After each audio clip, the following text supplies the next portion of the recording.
अस्सलाम वालेकुम नाजरीन, आप देख रहे हैं मेरा YouTube channel how to learn और मैं हूं आपका होस्ट दोस्त एडवोकेट गुलाम मुर्तज़ा काजी।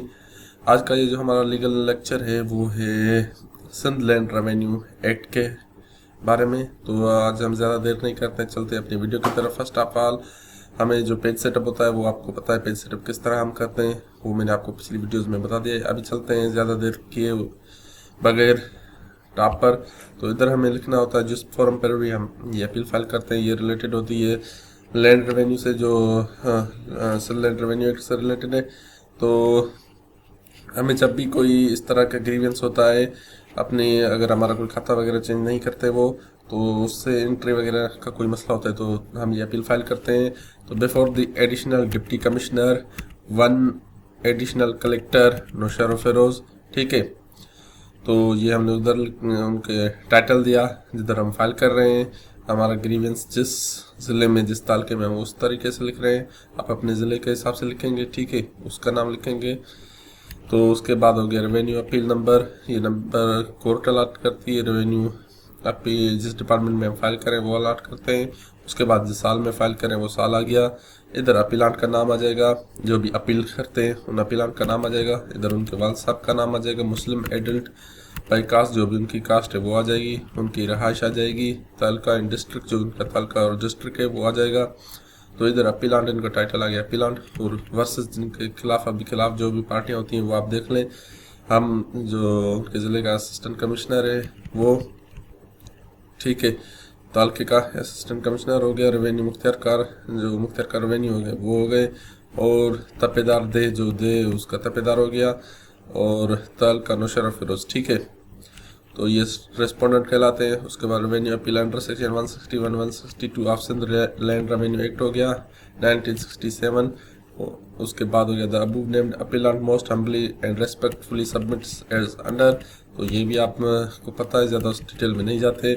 तो that the appellant is respectable person and resides at the Abu address. तो जो अपीलांट है वो इज़्ज़तदार शहरी है अपीलांट, और वो ऊपर दी गई एड्रेस पे रहते हैं। जैसा कि अपीलांट ओनर हैं एग्रीकल्चर लैंड के, जो इनका सर्वे नंबर फला फला ये हमने बताया हुआ है, ठीक है। अभी ज़्यादा मैं डिटेल में जाऊंगा, वीडियो लंबी हो जाती है, फिर दोस्त नाराज़ होते हैं। तो ये हमने बताया। उसके बाद हमने बताया कि जो देह है उस देह का बताया तालका, और उसकी एंट्री जो है एंट्री नंबर वो हम बता रहे हैं। तो उसके अलावा ये जिस फार्म पे चढ़ी हुई एंट्री तो वो बता रहे हैं, पीएस कॉपी ऑफ एंट्री वो हमने बताई है कि हमने सबमिट की हुई है। और उसके बाद हम बता रहे दैट अबू साइड एंट्री, जो ऊपर वाली एंट्री है वो वो above said entry of share of appellant has still not been kept, जो अपीलांट का शेयर है वो अभी तक 7B पे नहीं रखा हुआ। दैट मैनी टाइम्स, कितने ही दफ़ा अपीलांट ने अप्रोच किया है रेस्पोंडेंट्स को कि हमारी एंट्री रखी जाए, लेकिन वो for keeping the Abu entry, पर वाली एंट्री रखी जाए। तो of appellant but no fruitful result achieved, मगर कोई भी फ्रूटफुल रिजल्ट अचीव नहीं हुई। अच्छा, तो उसके बाद लास्टली एक हफ्ता पहले उन्होंने हमें जवाब दिया और कहा कि आप जाके रेवेन्यू अपीलेट फॉर्म पर ये अपील फाइल करें, और इस वजह से हम ये अपील फाइल कर रहे हैं। तो ज़्यादा डिटेल में हम नहीं जा रहे, और हमारी प्रेयर है, ये प्रेयर क्लास आ गई।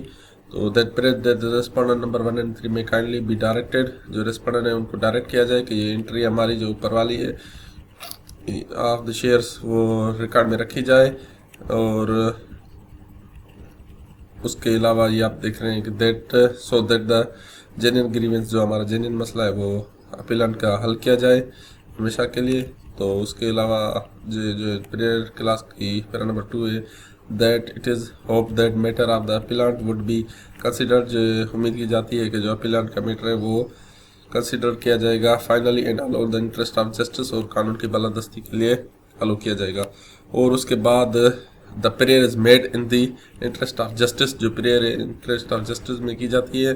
डेट आ जाएगी, अपीलांट आ जाएगा, जो अपीलांट है उनके सिग्नेचर आ जाएंगे, एडवोकेट साहब के सिग्नेचर भी इधर आते हैं, ठीक है। Before the additional deputy commissioner 1 ADC additional collector Naushahro Feroze, ये हमारा टाइटल आ गया जो हमारे ज़िले के हिसाब से हमने दिया है।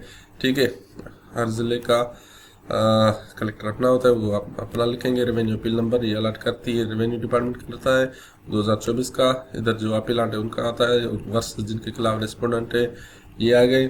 ठीक है, उसके बाद एफिडेविट का समनामा सिविल नेचर के मैटर में होती है वेरिफिकेशन, क्रिमिनल नेचर के मैटर में होता है एफिडेविट, और सिविल नेचर की एप्लीकेशन जो भी होती है उनके साथ भी एफिडेविट लगता है। क्रिमिनल नेचर के मैटर जो भी होते हैं, जो भी एप्लीकेशन वगैरह होती है उनके साथ कसमनामा लगता है। इधर उनका नाम आ गया, जो भी अपीलांट है उनके वाल साहब का नाम, मुस्लिम एडल्ट बाई कास्ट जो भी उनकी कास्ट है, रहायश तालका मोरू डिस्ट्रिक्ट नौशरा फिरोज, जो डुहेर बाई स्टील तो मैं कसम पे कहता हूँ नीचे जो भी बता रहा हूँ दैट मैं अपीलांट हूँ इस अपील में, और इस अपील से बहुत ज़्यादा वाकिफ़ हूँ उसकी फैक्ट से।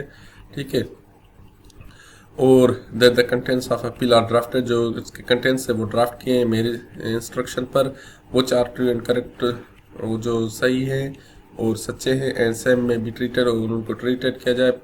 पार्ट और पार्सल ऑफ दिस एफिडेविट, इस एफिडेविट का पार्ट और पार्सल उनको कंसिडर किया जाए। और उसके अलावा whatever stated above is true and correct to the best of knowledge, तो जो भी ऊपर बताया गया वो सही है मेरे अकल और यकीन के मुताबिक। ये इधर डेट आ जाएगी, फिर डेपोनेंट आ जाएगा, फिर ये हम जब अपील फाइल करते हैं तो फिर रिपोर्ट कॉल की जाती है तपेदार से, तपेदार वो रिपोर्ट जमा कराता है मुख्तियार कार साहब के पास, फिर मुख्तियार कार साहब वो रिपोर्ट इंग्लिश में ट्रांसलेट करके जो तपेदार सिंधी में देते हैं, तो वो ट्रांसलेट कर एसी साहब के पास फाइल करवाते हैं। एसी साहब के पास जाती है तो वो एडीसी साहब के पास भेजते हैं, वो डीसी साहब के पास भेजते हैं, फिर डीसी साहब से सिग्नेचर सारे इनसे होके फिर वो आ जाती है जिधर हमने अपील फाइल की थी उधर आ जाती है। उसके बाद फिर आ जाती है वो रिपोर्ट कॉल करते हैं अवेक्यू डिपार्टमेंट से। जब अवेक्यू डिपार्टमेंट की रिपोर्ट आ जाती है तो फिर वो बेराज से रिपोर्ट कॉल करते हैं, बेराज डिपार्टमेंट से रिपोर्ट कॉल करने के बाद फिर वो पब्लिकेशन करवाते हैं अखबार में, न्यूज़पेपर में। फिर जब पब्लिकेशन भी हो जाती है तो फिर आर्डर करते हैं। तो ये था प्रोसेस, जस्ट सिंपल प्रोसेस था, ना कोई भी लेंदी प्रोसेस नहीं था। तो मज़ीद दुआ में याद रखिएगा। अल्लाह हाफिज़।